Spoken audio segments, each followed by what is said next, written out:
Commissioner, a question about 830G. You mentioned there were two kinds of developers who were using 830G. I think there was a third that you neglected to mention, is somebody who tries to invoke 830G who really has no intention of building affordable housing, but is using that statute in a way almost to extort a settlement out of neighbors. When you were first selectman, you spent 3 terms fighting tooth and nail to overturn 830G, and now you're embracing it. Could you explain that contradiction? Sure. I'm happy to have this conversation. 2 things. Number one, there are 2 kinds of developers, and the first I had mentioned, or the second I had mentioned, was a developer who would like to build a large, very dense project and meets with planning and zoning and doesn't get the go-ahead, and then pulls out 830G and and fights with 830G, and that's not how the law has been intended to be used. As for selectmen, I didn't fight to overturn 830G. My role as first selectman was to represent the concerns of the town, which I think I did effectively regarding that role.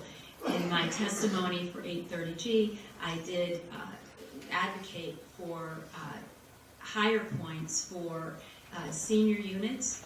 At the time, those units were affordable senior housing, really wasn't being built. And that was my hope, was that we could change the statute in that way. What we know today in 2016, so that was a few years ago. It's hard to think it's been 7 years since I was last in office, but what I see today is this need across the state for affordable housing, and if you want to ignore the social aspects, but just the economics of affordable housing makes good sense locally and across the state.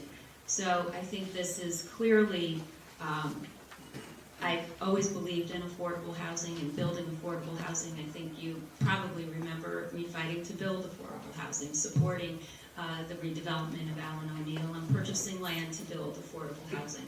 So it's something that I've always believed in and fought hard for, and continue at this level, because we're all fortunate enough to live in this wonderful place, Darien, that we call home.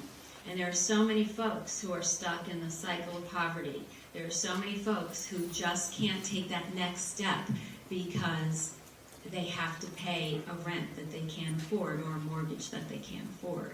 So that's the way I've always felt. That hasn't changed. Now we get to have an impact on the state. I will say this. Part of 830G is for municipalities to build affordable housing to reach moratorium, one moratorium at a time.